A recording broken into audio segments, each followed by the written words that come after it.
Well, good evening everyone, and welcome to our Seminary of the Third Age session for tonight. Let us begin with an acknowledgement of country.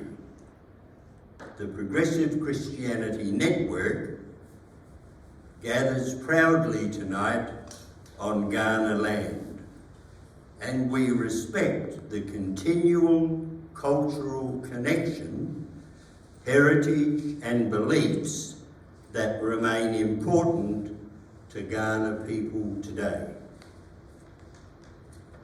And our theme for tonight's session is the centrality and relevance of inclusivity.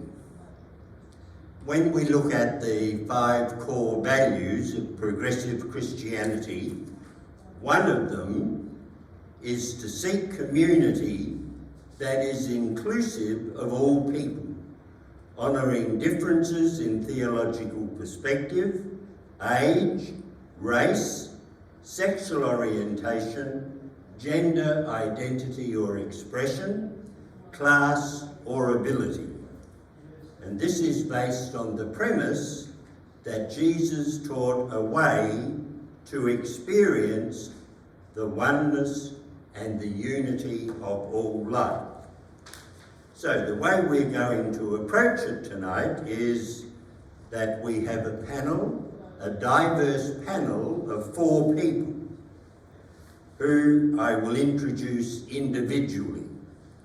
They will each speak to the topic for a maximum of 10 minutes. And I've told them that after 9 minutes I'm going to from my seat, so they'll know there's 1 minute left. And after 11 minutes, I'm switching the lights off. So hopefully that will encourage people to be no more than 10 minutes. After each person has spoken, I'm then going to invite all 4 to come and sit as a panel here and invite you to ask questions, to probe issues that you're interested in terms of this topic. And of course, with 4 speakers, 10 minutes each, and we normally finish around about on the hour, timelines are tight. So we won't really have a lot of time for comments after, but we will have times for questions. And after all have spoken and questions are answered, then we'll go into the hall there for supper. Okay, well, I'll introduce our first speaker, who's Dr. Margaret Carden. And Margaret is an almost completely retired applied linguist, and her most recent work has been teaching scientists to write publishable research articles in English, notably by way of more than 30 trips to China. So she has been working with a lot of Chinese scientists. Margaret's also a very active member of the Morialty Uniting Church, where she is involved as Assistant Council Secretary, and she's the AV team leader. So any problems tonight with our technology, we have no problem. It'll be resolved. But also, Margaret helps lead the Morialty Gateways program and discussion group, their reading group, which focuses on progressive themes and challenges. So I'm sure we're looking forward to hear what Margaret will have to say on the centrality and relevance of inclusivity.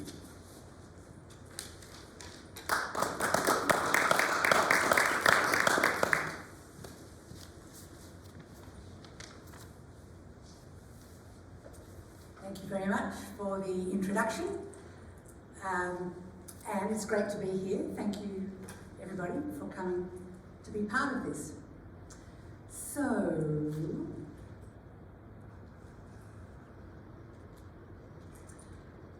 I thought we'd start by looking at Morialta's vision statement, which, similar to the statement on the door as we came in here tonight, includes the word inclusive.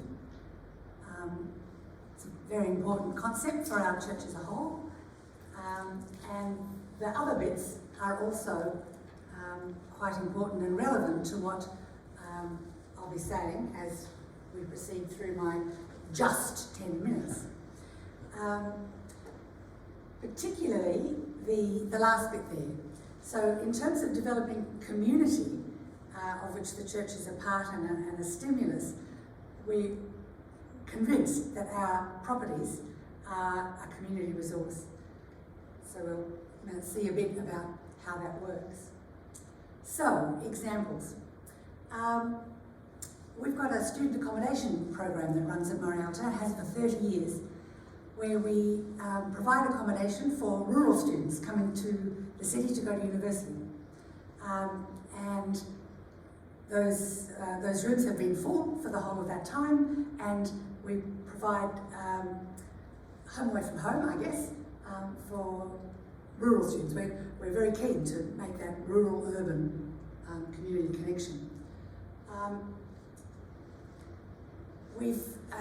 Since COVID, we've had a big focus on live streaming services. We do that every week now, in order to develop community with those of our community who can no longer attend regularly. We've got a lot of aging people, unlike any other church that any of you go to.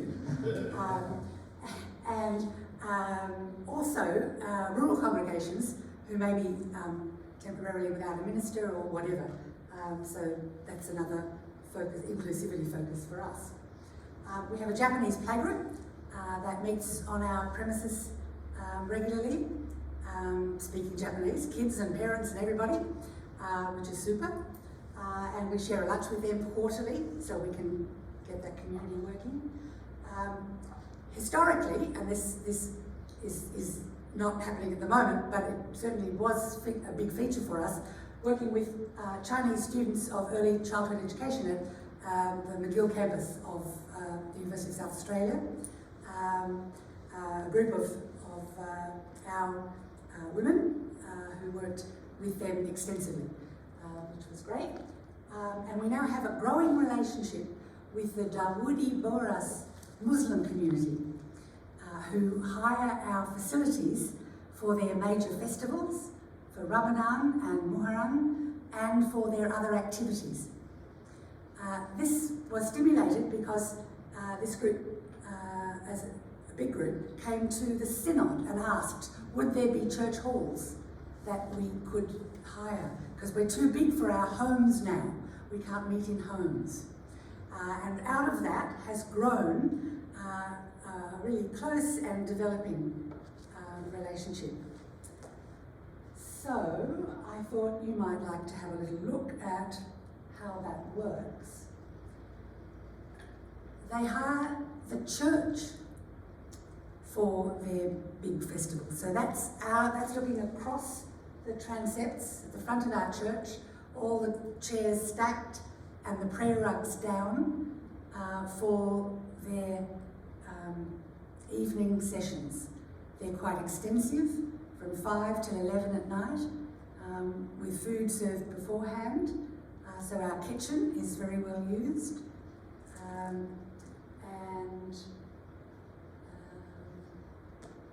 There they are. So it's a very definite culture.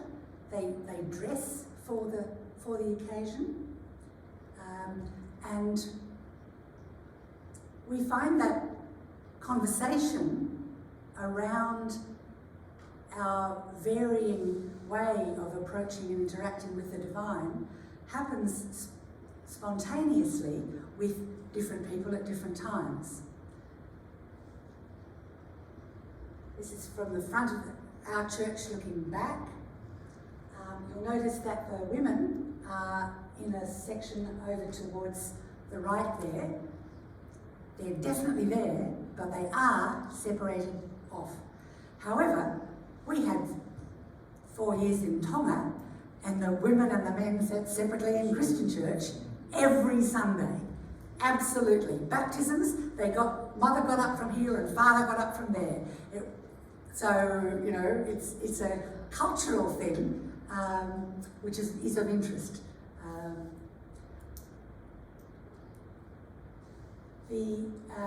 As you can see, they wear distinctive clothing. I had seen women wearing these costumes in airports as I travelled, and I had no idea where the clothing came from.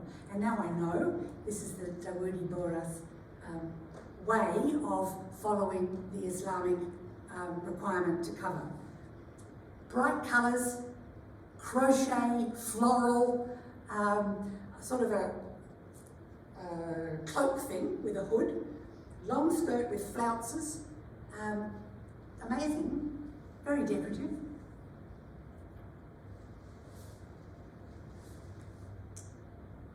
And as part of the festivities for the Dawoodi Bohras, they share food. The men cook it and the men pass it out. How about that?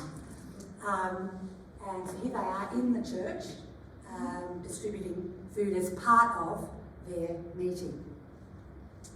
Food's really important for this group, for their building of community. And this year, they invited us to an Eid shared lunch. They provided lunch for us at Marialta, and it was amazingly fabulous. So, food served off a long table, and the mixing was really great.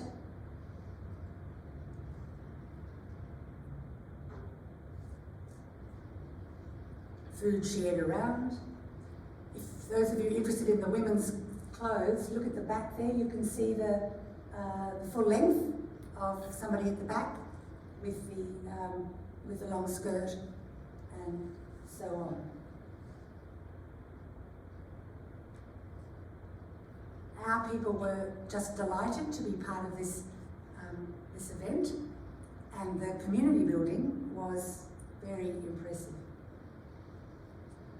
The women offered to do henna designs on the hands of anybody who was interested, and a surprising number of us had henna designs applied to our hands. You can see them being applied in two of these photos. Of course, the baby was a great attraction, and you can see the men wearing the head covering that's part of their attire. It was a real mixing of the groups, a real building of community. And we feel very, very blessed actually to have this opportunity to interact at the level that we do.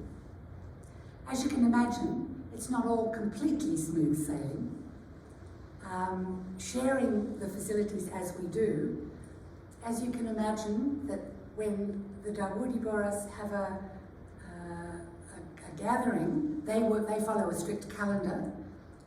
If they have a gathering on Saturday night from 6 to 11 p.m, and we have a service beginning, running at 9:30 the next morning with live streaming, and all the furniture has to be replaced and all the AV equipment has to be back functioning, that can be a bit of a challenge, but we're making that work and learning to interact in a creative and helpful way.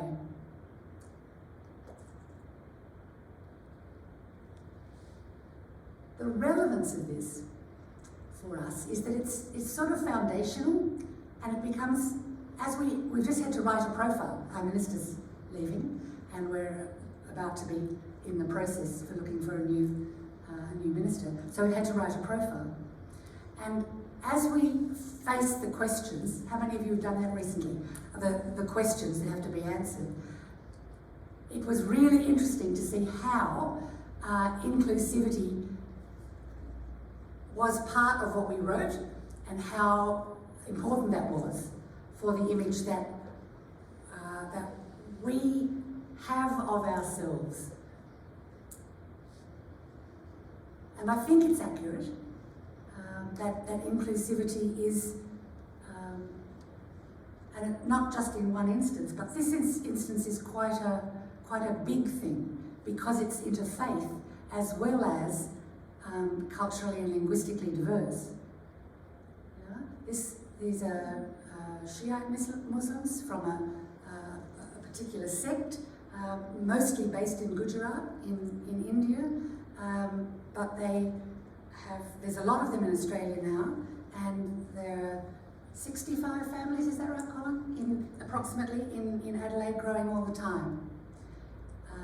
They're amazingly well educated. All the women are doing a PhD or have a PhD or are working in whatever. So it's a very well educated group, still deeply immersed in a culture and religious way of being that's very much central to their lives. And that's great for us to form community with and interact with. So we find that inspirational and really excellent for us as a congregation and a community. I have no idea where I'm up to time. I'll ding the bell. Ring away. Okay.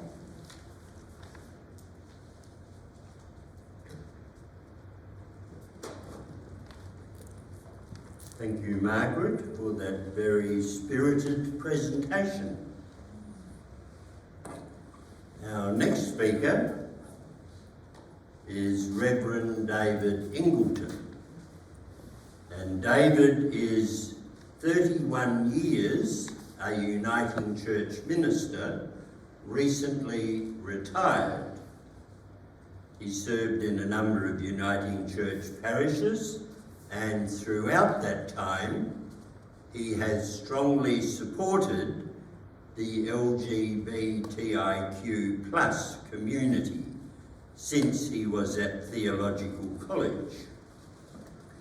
He currently worships at the Church of the Trinity, which is known for its commitment to solidarity with LGBTIQ people and the community.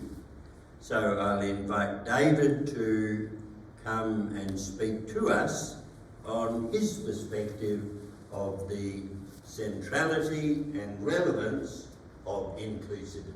Thanks, David.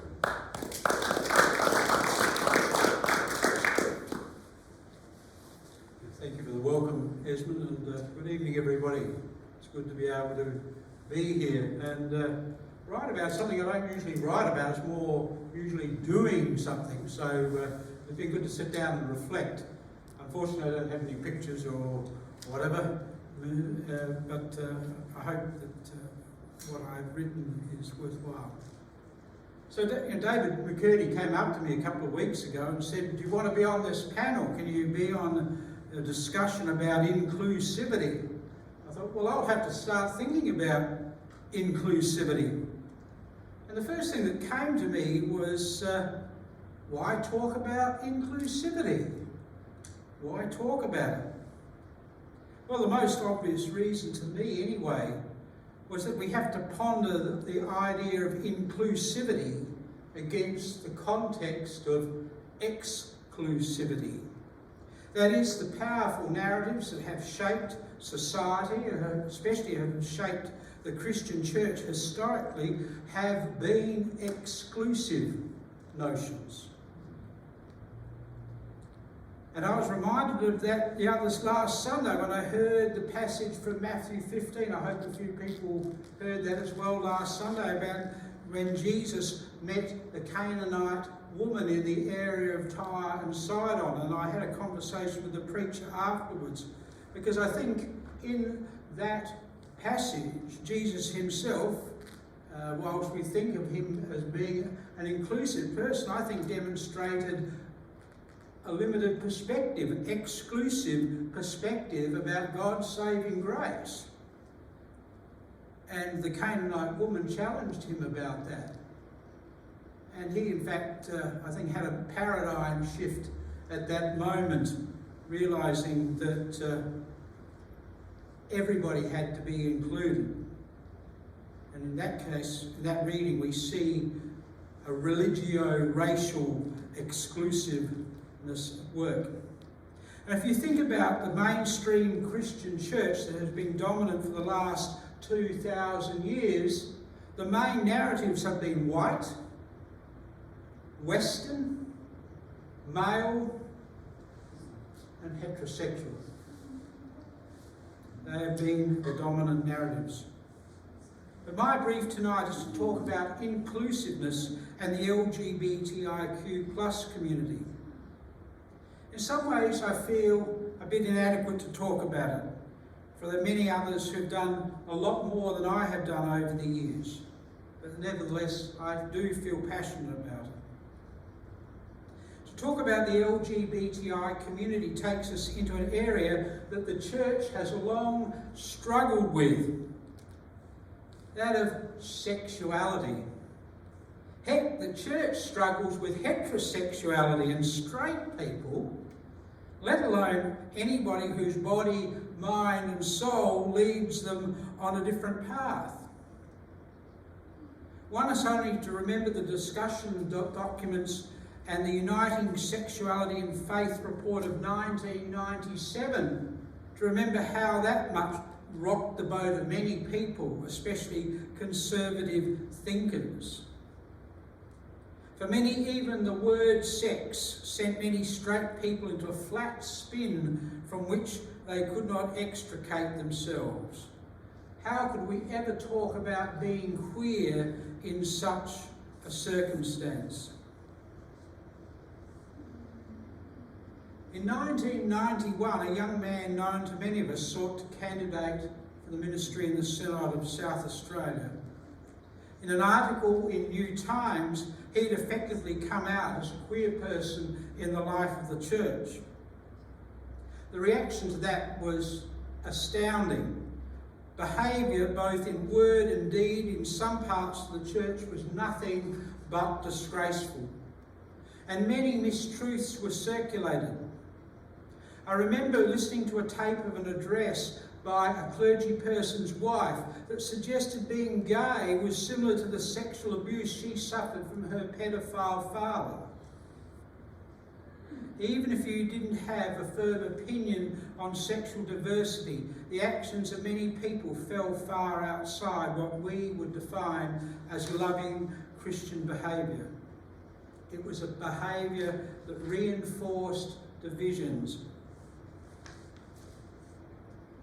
I arrived at Seminary Uniting Church in 2002. Seminary had long been a hub of the queer community. I discovered one of my organists, a retired Anglican priest, was gay. Not long after I arrived, an old friend, Reverend Alison Worm, arrived to take charge of St Bede's Anglican Church down there. In discussions, there seemed a possibility of doing something with the queer community in Seminary. But Ali, who had a female partner, was being targeted by some of the conservative forces within the Anglican Church and could not do much, but she was happy to participate. So I put a proposal to the Seminary Uniting Church that we organise a carol service at Christmas. It became known as the Rainbow Carols, and this year it's celebrating its 20th birthday.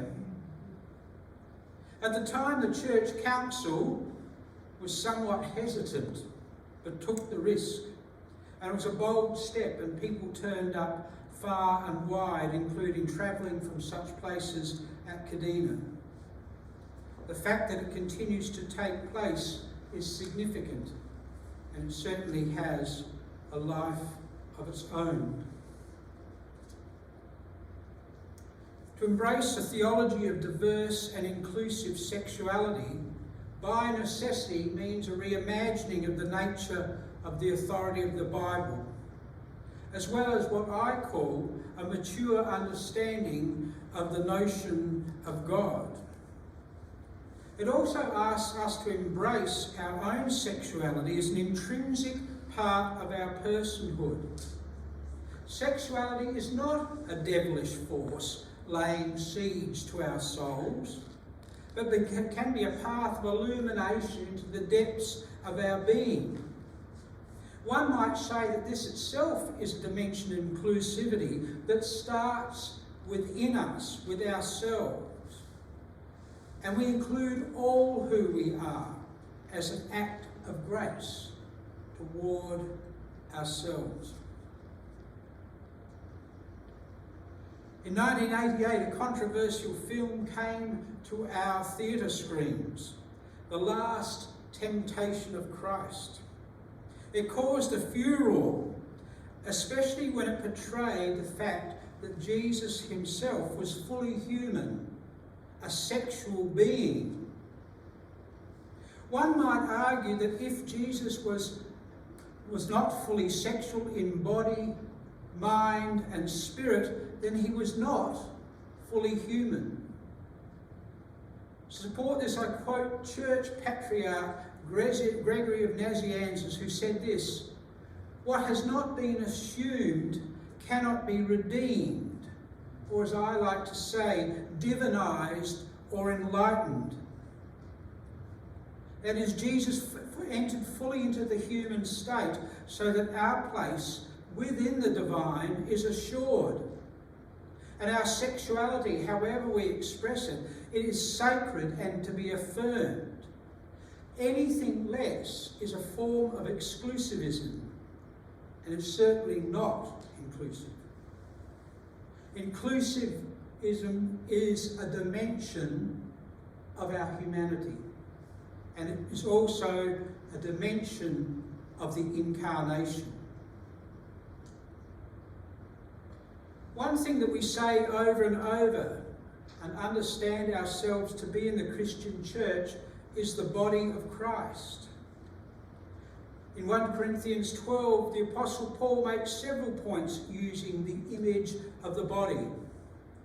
Firstly, no part of the body should ever think that it does not belong. Secondly, no part of the body is to be rejected as not being of value. All parts of the body bring different gifts and graces. Without each other, the body is not whole. In a sense, we are not truly representative of the nature of the divine unless we are united as one. And we talk about our mission to the world as Christian people, as the body of Christ, that calls us to be one and inclusive. To summarise, inclusivity is an inherent part of our humanity as we experience ourselves and as we live in community. We cannot truly be the church unless it is so. But when we are inclusive, when we are whole, when we are united, we reveal the gracious nature of God to the world. Thank you, David.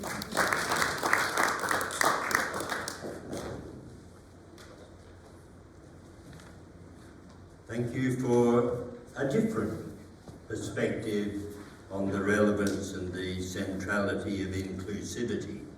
And can I just give you a title for a sermon if you're ever talking about that Canaanite woman again? The title is "When Jesus Was Converted by a Woman." I think that is what that passage is actually about. Okay, our next speaker is Wendy Sinnott. And Wendy has a background in nursing and community development at Kilburn, and for a number of years was the volunteer coordinator of Lifeline in Adelaide. And she is an active member of the Modbury Uniting Church, and many years ago, 20 years ago, I would believe, I knew Wendy as a great activist in resettling and supporting African refugees in the Modbury area. Together with Pat Thomas, Wendy and her set up a Women's Day where they taught new arrivals English, sewing and computer skills. And that, begun 20 years ago, is still going today and is available for new and not so new arrivals. So, I'll be interested to hear Wendy's take on the centrality and relevance of inclusivity. Thank you, Wendy.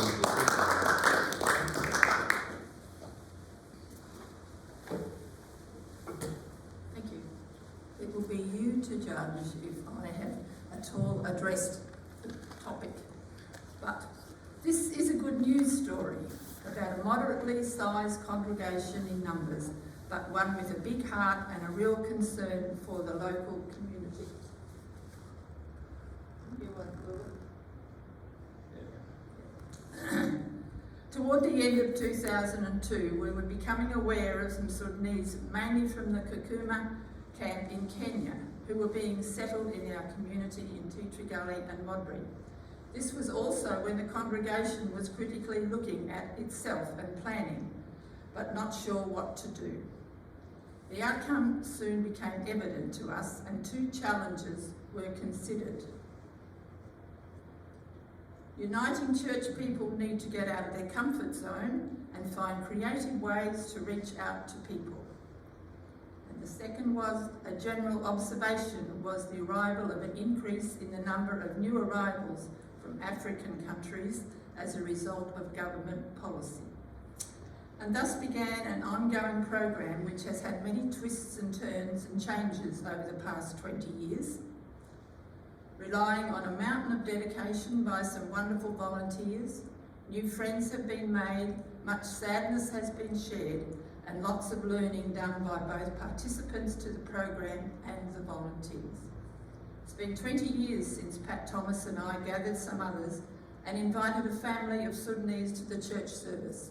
We were pretty lucky that day because Don was the preacher, so we didn't have to worry about anybody else.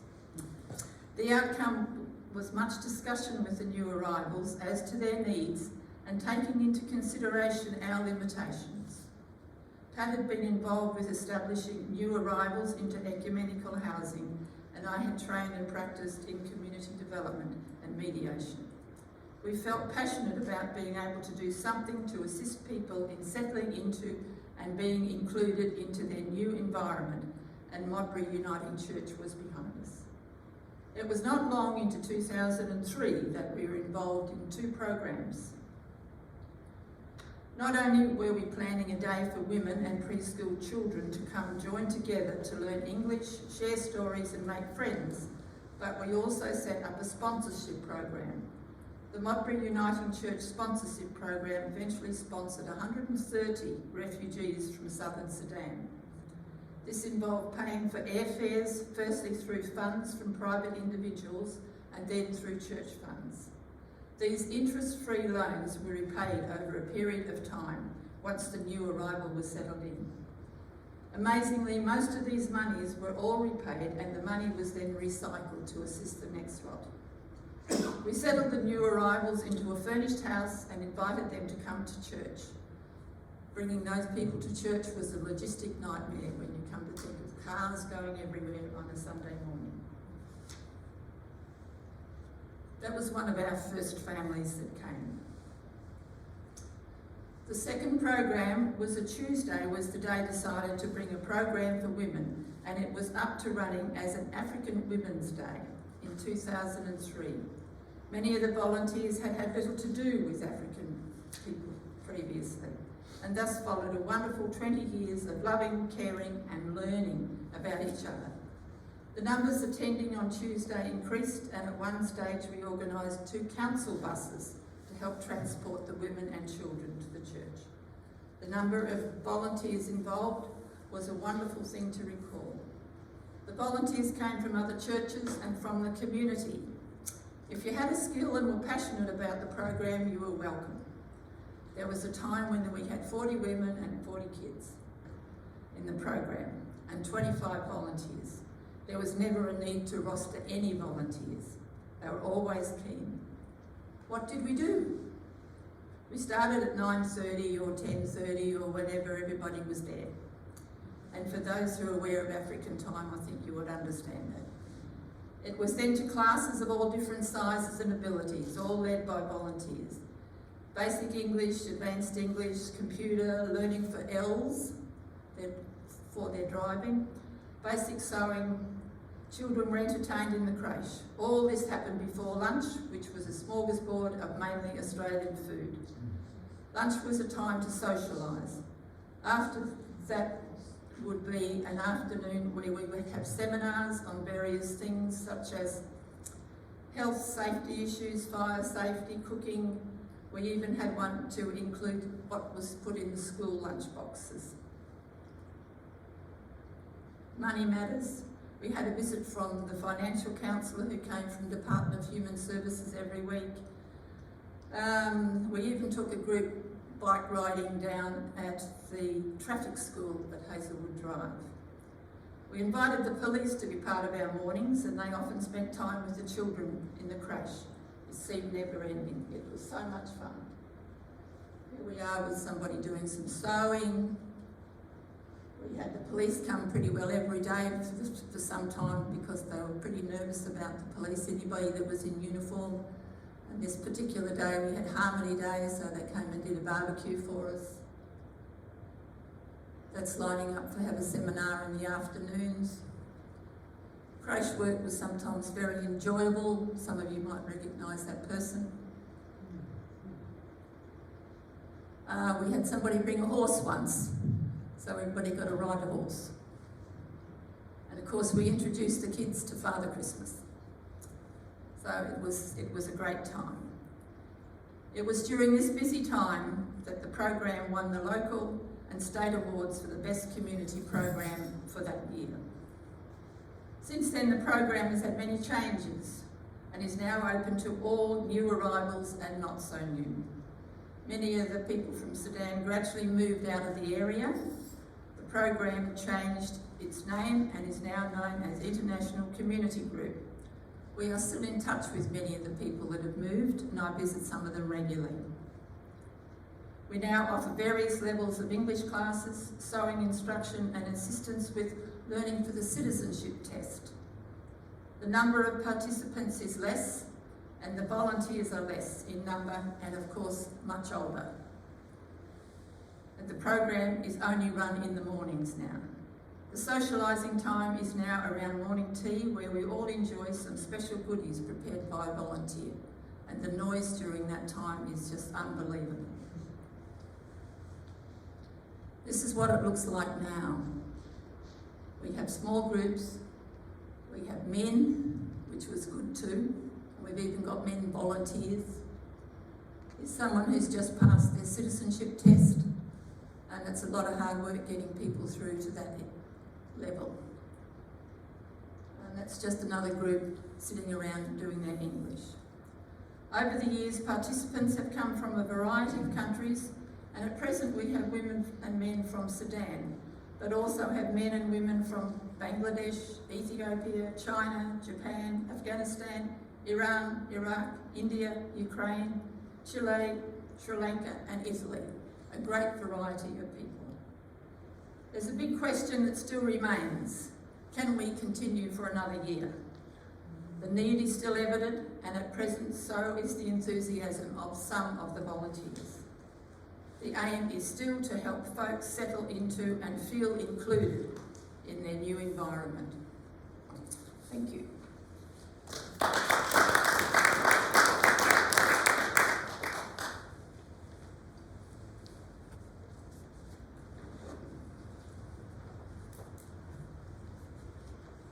Thank you, Wendy, for a remarkable story of including a vulnerable community in your area.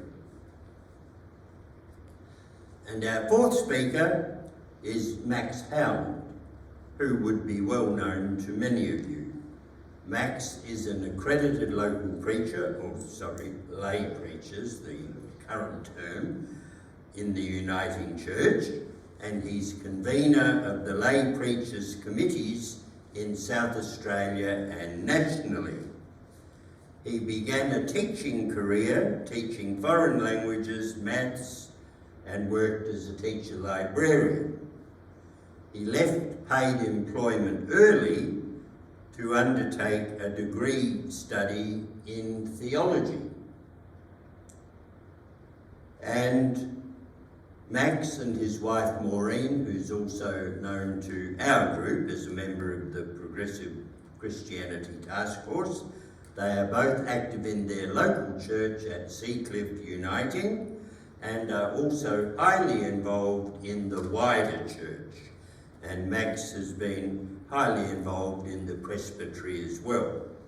So it will be interesting also to hear Max's take on the centrality and relevance of inclusivity, and I guess we'll hear some observations of how that's practiced in the Uniting Church.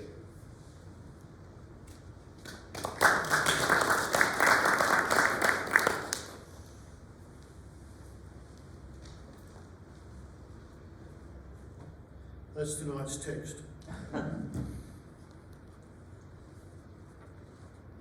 It's a good book though. It only came out in July. More about it in a minute. The 19th century painter Paul Cézanne was one of two or three at that time who had trouble with their eyes that caused them not to see colours correctly, which is an interesting thing for a painter. In Cézanne's case, it was diabetes that stopped his eyes seeing blue-green wavelengths of light. So everything he painted was all red. So you can see the damage it did to his eyes. If you want to translate that into terms of tonight's topic, blue was excluded from his paintings because it was invisible. Wendy and David and Margaret have brought us some good stories about people who are often excluded from large parts of our society because they are actually seen all too well, and there's lots of people who don't like what they see.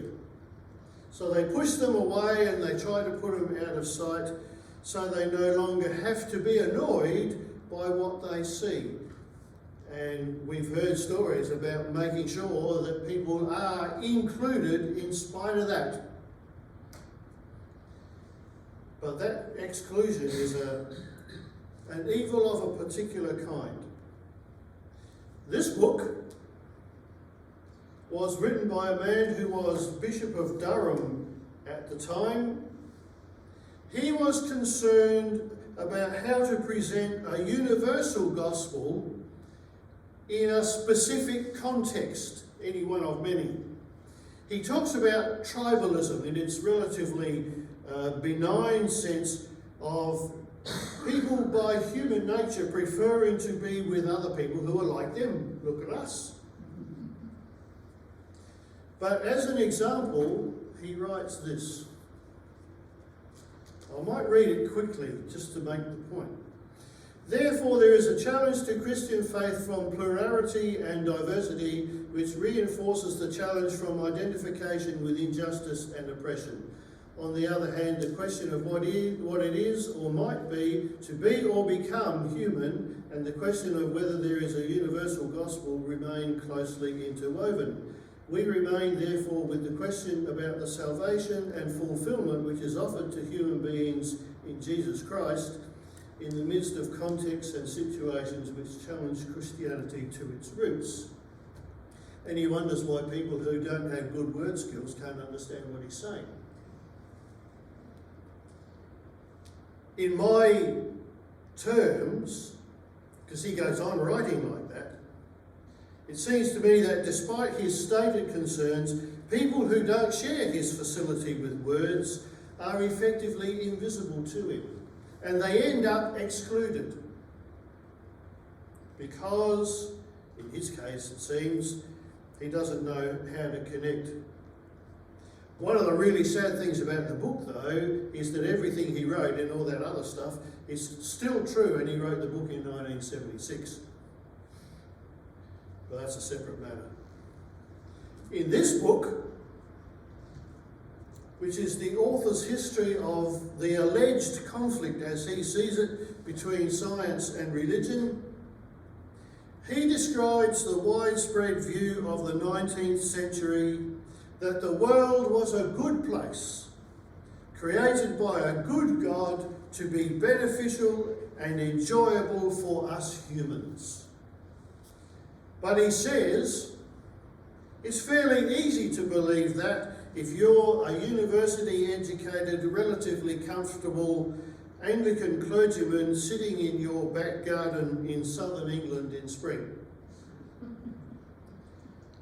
And a large number of the people who held that point of view were Anglican clergymen scientists.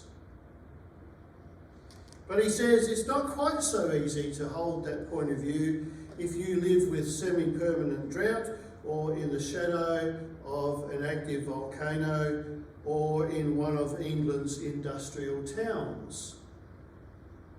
And those contexts were not known about or were just invisible to these observers. So they formed a view and a theology that excluded a whole lot of people's information just because they didn't know.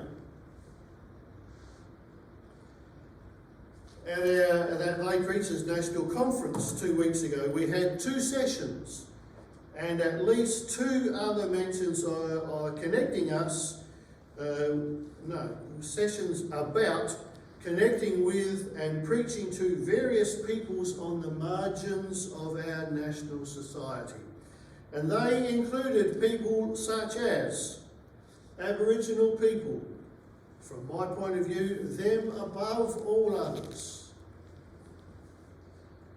Those living with poverty, physical or mental illness, a disability, homelessness, or the unemployed, the aged, and probably we could go on.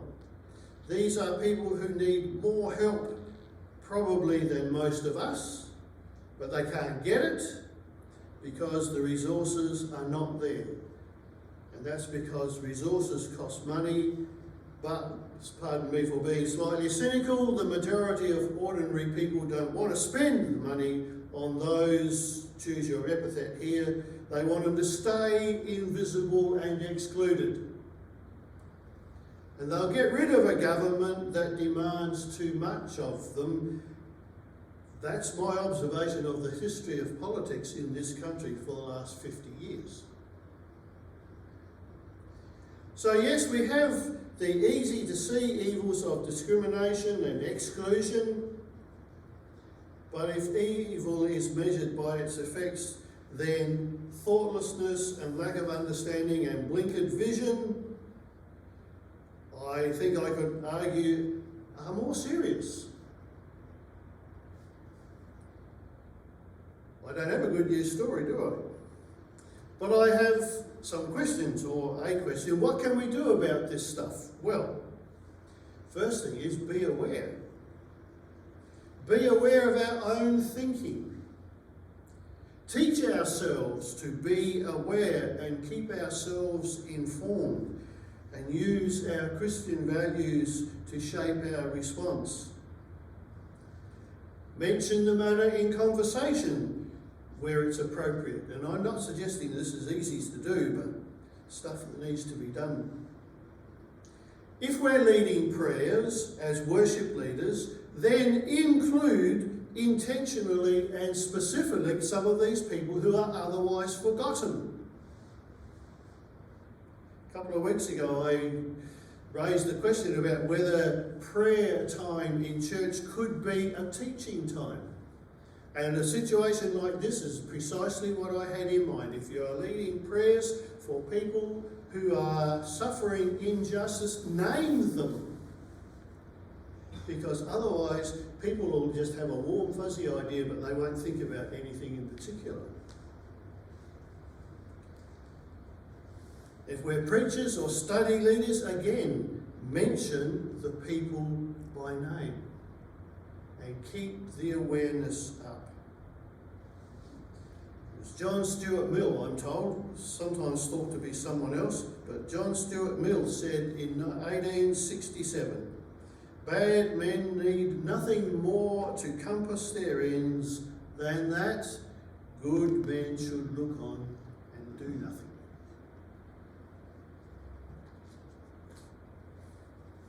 That's me.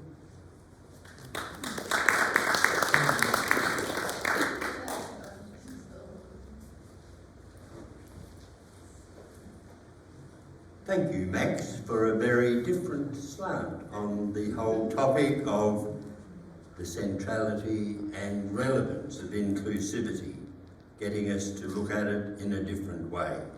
Now I shall ask all of the panel members to come and sit, and Fergus is going to move the microphone, and I'll invite you to ask a question to the whole panel or to an individual person on the panel. And we won't go much over 8 o'clock, I don't think, so just questions are what we're asking for. Does anybody have a question to the whole panel or to any member? I've got one from Margaret. Fergus, we have a question from a panel member. Max. From Max to another panel member? Yeah. Margaret, when you began inviting the Muslim community into your church, particularly the worship space, did you have any hostility or resistance from anybody?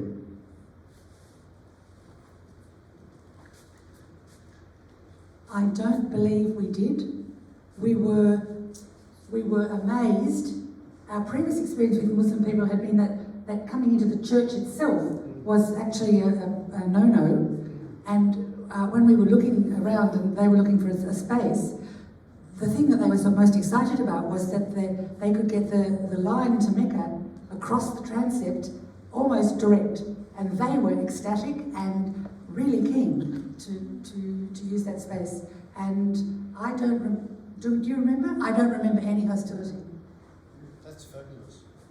Okay, thank you. Colin, is it? Yeah. We had an interesting situation where we had some Muslim women and they wanted to pray during the Tuesday morning event, and I realised where they were going was to the ladies' toilet. So we quickly fixed that up, not the toilet, but gave them a special space so that they felt safe.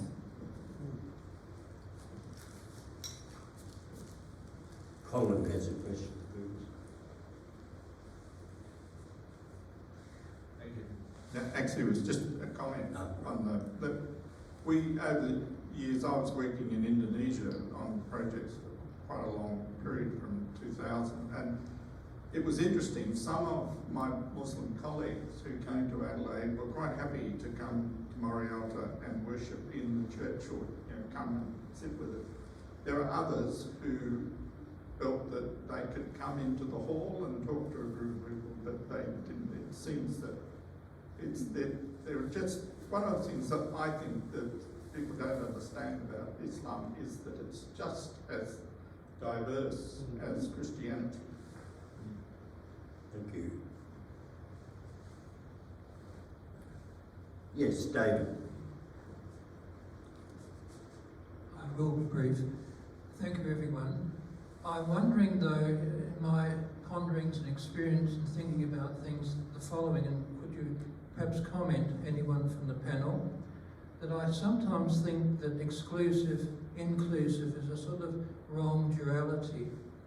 And I'm going to say the woman at the well speaks to me of two different spiritual missions under the one Godhead, if you like. And I think sometimes we want to blend things together, and they should not be blended. I think it's very important for different groups to have their identity mission for the whole world. And sometimes we miss that. And in the identity group scenario, we can be protective of our mission, even if we're not fully conscious of it, and we can become tribal.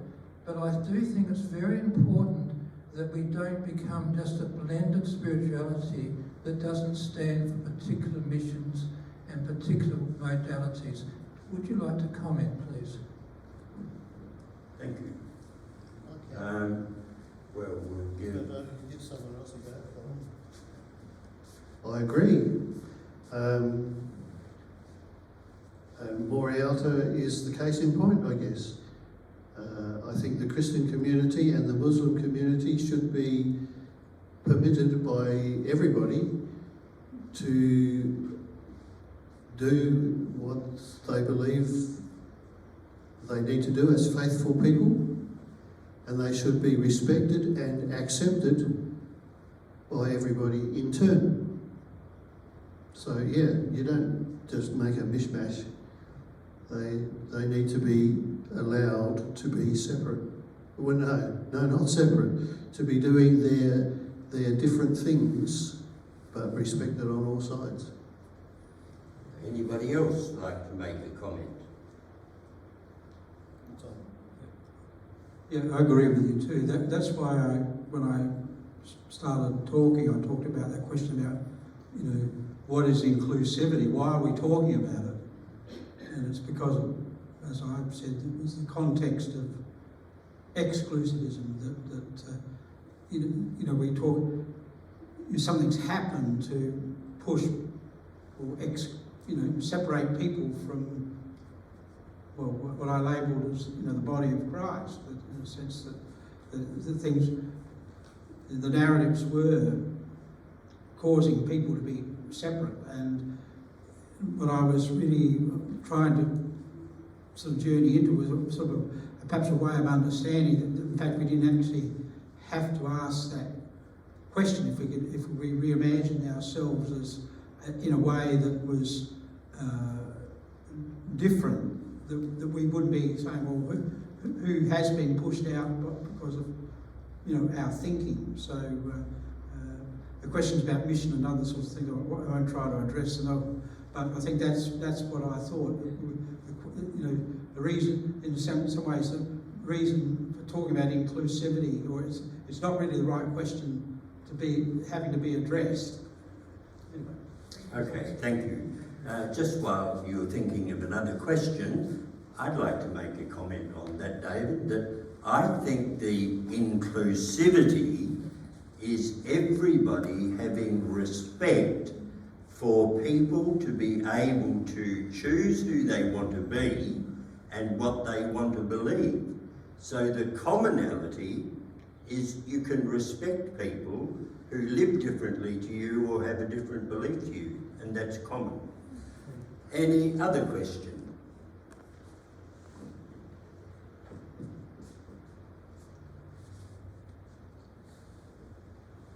Great.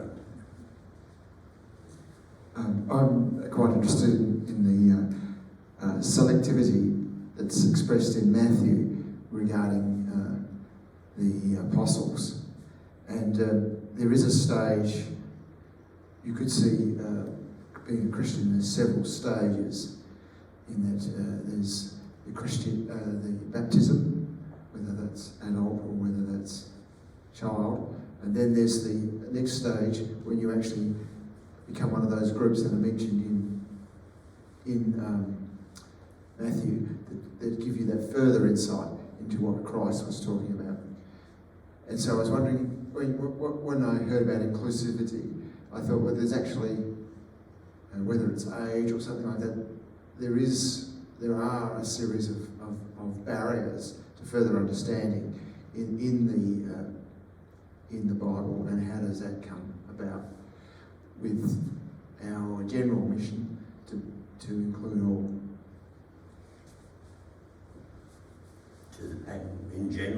you, Jeff. Anybody can have a go at it. It's just one of those things I thought about this morning. Who would like to answer that?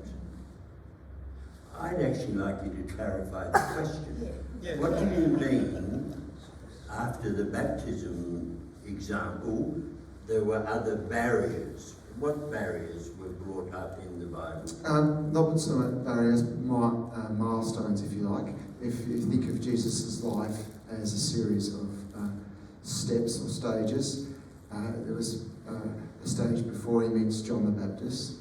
Then there's the stage when he talks to the disciples, and then there's the final stage when he actually goes up the hill. And each one of those, for me, when I read Matthew, I think it reflects that there's a greater selectivity in what he's going about. And he's asking us as to follow him in that extra challenges. And my reading of all of that is that the whole way along, Jesus is being more and more inclusive. Like, his mission was about relationships with people, not what they believed, but how they related.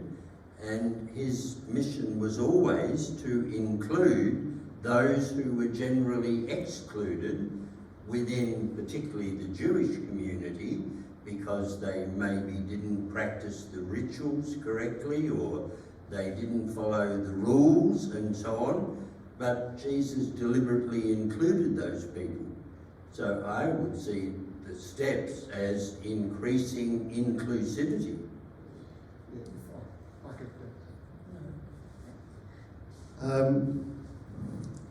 We actually have a sort of passed by part of my response to this one earlier on tonight. I'd go on from what Esmond was saying and say, this raises the question that David mentioned earlier about how we understand and interpret our scriptures. We live in a modern, Western, technical, highly educated, democratic society, and our sacred text comes from a first century, not so highly educated at all, and definitely not Western, cultural context. How on earth do you bring these two things together? It's a lot of work, and that's where the response to your question for me sits. You have to do the work to interpret the text to make sense in the cultural context in which we live. And for me and a lot of other people, reading it literally is the one thing you cannot do. That'll buy me a fight, but that's all right. Okay, thanks, Max. Maybe just one or two more questions, and then we'll break for refreshments. Jess? I'm going to bring up a recent event where my question is, where does inclusive become ridiculous? In a school, a child came across and identified as a cat. Now, who has heard this story? Now, the teacher, according from the resource that I got, accommodated this belief and gave the young man a bowl of milk. Now, there was another student, this is the one I learned from, this is the story I heard. There was another student that spoke to her father saying, "Dad, this is what's happening. I don't think it's right. I feel rather stupid about this." When does inclusive become beyond? That's a very good question, Jess. Who would like to answer it? Or throw some light on your view of the question?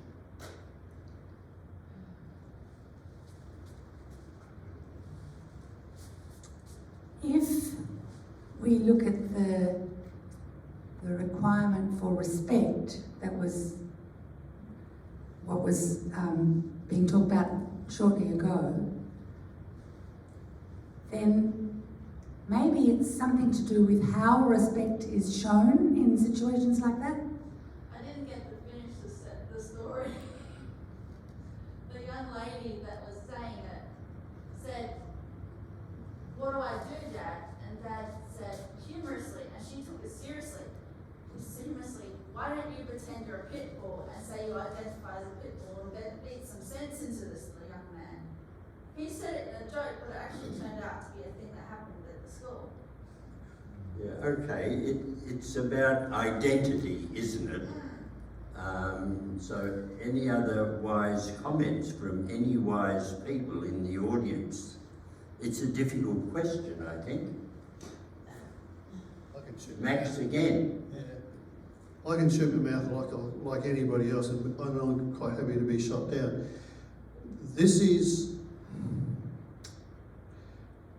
where you cross the boundary from diversity in some people's management of things into questions of mental health.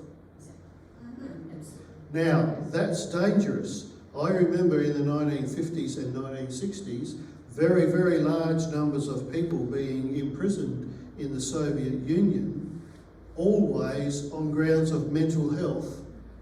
And the argument was, if you are only somebody who is seriously mentally unwell could be opposing the government, so if you were opposing the government, you needed to be put into a mental hospital. So mental health can be used as a political instrument, like so many other things. That's why I hesitate a bit, but that's my answer. Perhaps I could give an example as well.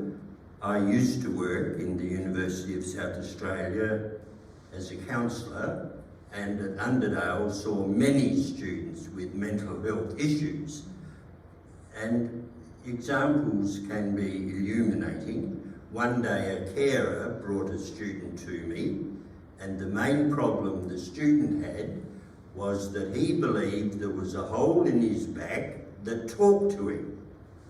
Now, as the counsellor, I could say, well, I can't see a hole, there is no hole there, which wouldn't get us anywhere. So my question to the student was, what does the hole say to you? And then we could have lots of discussion about the things that were important to him, even though he believed they came to him from a hole in the back, but they came from somewhere. So it's a mental health issue that needs to be looked at from the person's point of view, not from our point of view. So I think there are ways of dealing with that. You know, I'd be inclined to talk to the child about, why do you like to be a cat? What makes you think you are that kind of approach. Rather than, don't be silly, you're not a cat. That wouldn't get anywhere, I'm sure. So, on that note, I think I'll have to close because I'm going over the time we've prescribed to be here, but I would like to thank each member of the panel for their presentations, which were very different and very interesting and showed great examples of inclusivity and examples of how to think comparatively, in Max's terms, about the kind of people that maybe we inadvertently exclude, but if we actually intentionally did something about it, then we might have a much more inclusive church, a much more inclusive community, a much more inclusive world, and the whole thing would be better off for everybody, wouldn't it? So thank you very much, and thank you for your questions. And do join for supper. Tell us about next week. The next slide, Esmond. You want me to tell about it? No, the next slide is, if you can... Oh, me to do the next slide. Oh, yeah, there it is. Yeah? Okay. Peter McDonald is going to talk about what do we learn from our service agencies, and Peter McDonald is... The Secretary of the Presbytery. No. He has a different position in Uniting Communities. Yeah, he's EO, or the minister who oversees Uniting Communities. Yep. But at the moment, he's doing study at Flinders University on the impact of homelessness on what? I only read it recently. 3 days a week he's working at Flinders on the impact of homelessness on young people today, or some such thing. If people had read their things on the website about the bios of people who are talking, like I should have read it more carefully and I'd know exactly what it was. So when you go home, just look at the PCNet website, the SEM 3A, and Peter McDonald's bio, and you'll find that he's researching the impact of homelessness. Okay, so thank you everybody, and do join across in the hall for a cup of tea, coffee and a biggie.